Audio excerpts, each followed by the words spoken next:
right, so welcome to Screen Time with today's Communiqué.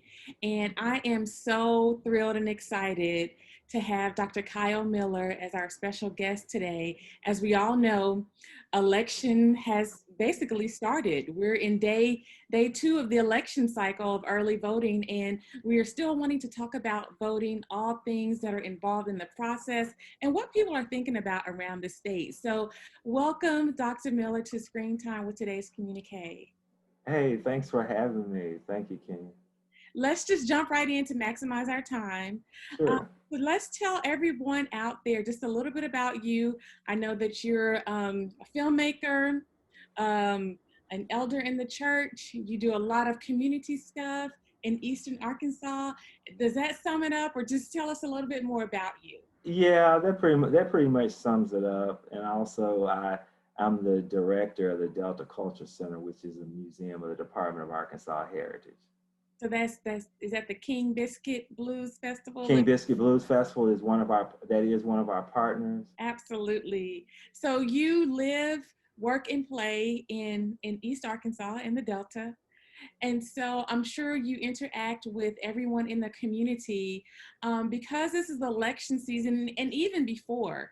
Yeah. What have been the top of mind, the kitchen table topics that have been brought up in conversation in those people that you've been interacting with? Well, a lot of people are really concerned about our nation. Obviously, COVID has been the topic, and how it's affected everything. From our churches to our schools, to even just how we do business, and it's really forced us to really take a close eye of even our systems of government and our systems of education and how we do things and how we can um, more effectively do things. But what it's done is, I think, is it's exposed our weaknesses as well as our strengths. Yeah. And that's why um, voting in this season is just more critical than ever, because even looking at our community, looking at our school district, looking at our those people, various elected offices, Right. it's exposed weaknesses. Absolutely. And so many people are paying attention, to the Hmm. process, paying Yeah, attention to what's going on. Whereas before, I think a lot of us were just kind of running on fumes and just kind of yes, letting the wheels turn as they may. But yeah, now it's like you said, so much is at stake, and people are really paying attention, and their eyes are wide open and trying to learn about the issues and how yes, they directly impact us personally and our community. So, yeah, absolutely. And so, with that absolutely, being absolutely. said, um, how has it been with engaging young people in the process in West Helena? What has that been like, getting young people engaged in the voting process and the registration process? It's been a challenge. I mean, it's been a challenge. Typically, as with a lot of youth, um, there is this feeling of, you know, how does my vote count? Um, is trying to get them to transition out of um, looking at society as something that happens where they do this stuff, to trying to transition the mindset to I'm actually the they, and trying to communicate that.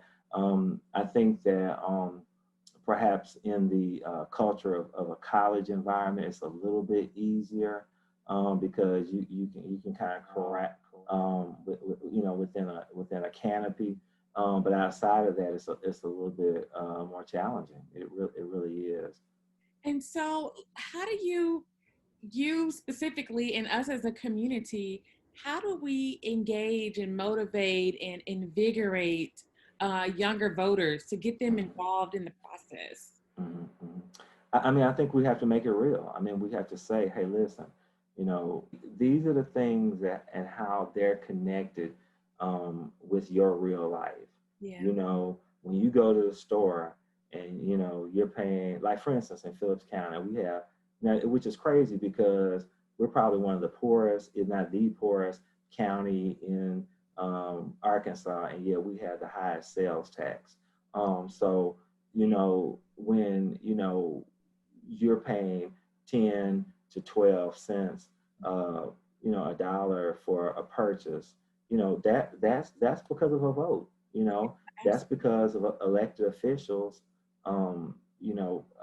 put referendums out, and people, allowed those things to happen, or people voted and co-signed on them. And so, though, all of those things, or a lot of times I hear the youth and they'll say, well, they need to do this, or, why won't they, get more businesses in our community? Well, the they are oftentimes part of that happens through a political process that makes it more conducive for financial tax breaks and incentives, and that happens through elected officials who have some type of vision. Right. But when the same people keep running, and nobody runs against them, and they keep, you have these vicious cycles that just keep on happening. And of course, that's on the downside, but Yeah, there's yeah. obviously the positive, where you have those people, and you have a lot of elected officials who are very passionate, and who are very good, and who want to do good, and who are doing good. And I'm so glad you mentioned that, because a lot of times people only vote for the president and are only, Yeah. concerned about that. But like you said, the sales tax issue, that really didn't have anything to do with the president. That's Yes. part of your local elections. So when you're going in to cast your vote, you have to be considerate and mindful of everyone who's running in every election, local elections, state elections, national elections. So I'm glad you pointed that out. That is Yeah, really yeah, important. yeah. A lot of the more significant elections happen outside of the presidential elections. Um, the gubernatorial elections, which is extremely important. I mean, because the governors, in a lot of the senatorial elections, they control between the senators and the governors, they control the state.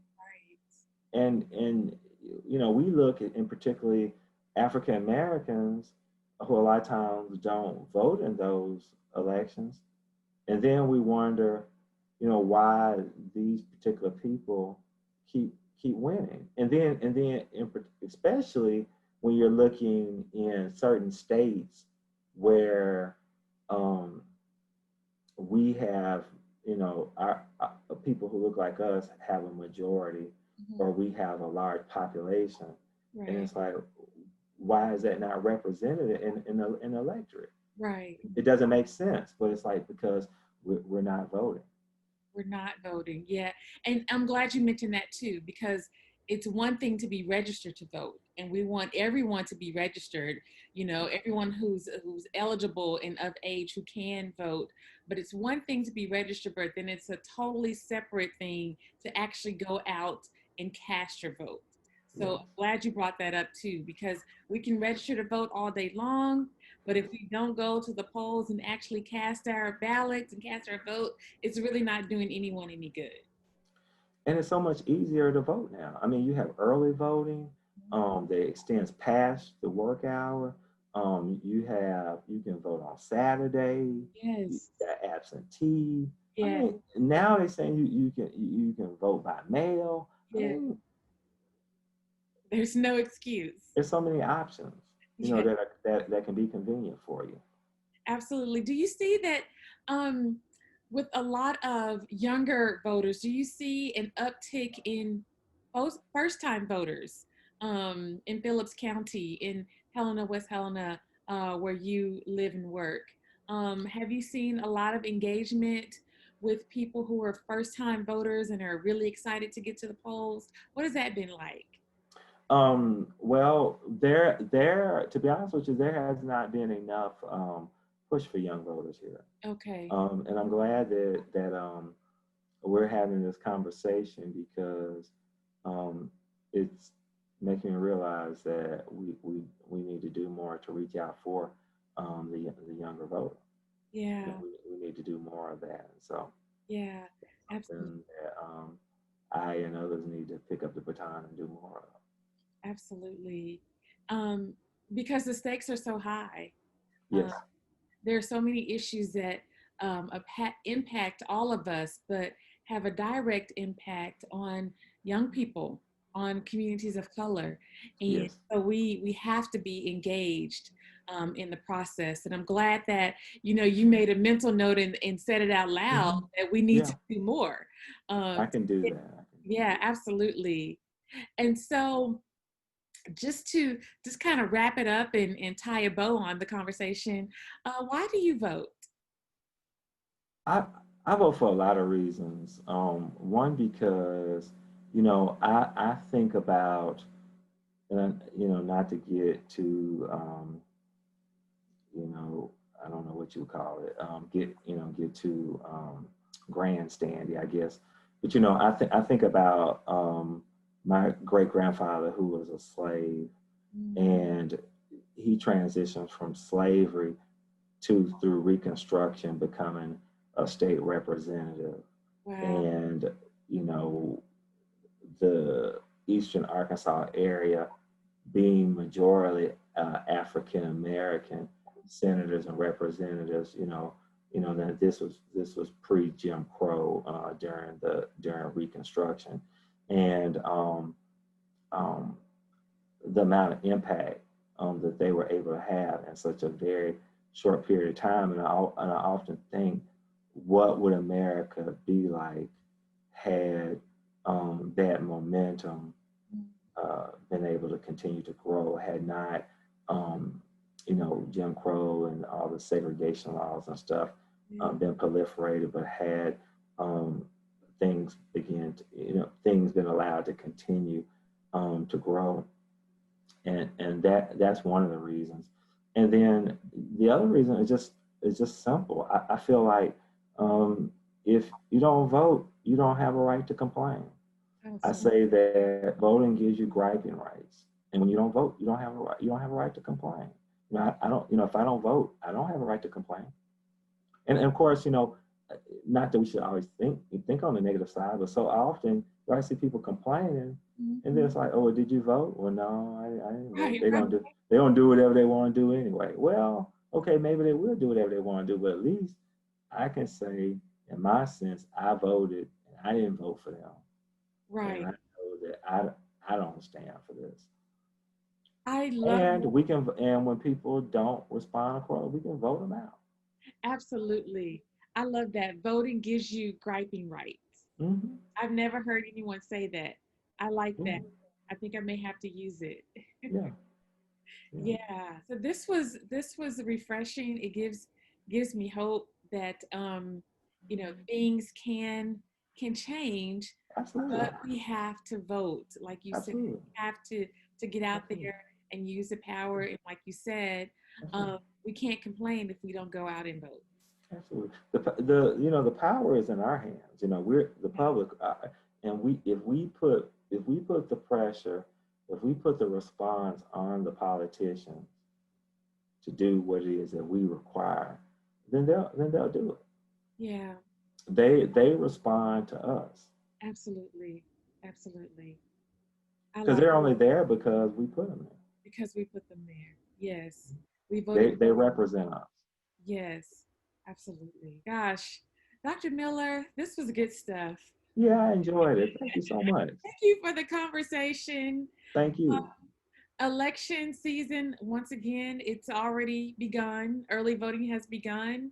It started on Monday, yesterday. And remember that Election Day is on Tuesday, November 3rd. So everybody get out there and vote. Get out and vote. Get Yeah. out and vote. So that's a wrap. That's a wrap. That was fun. You have to have me back.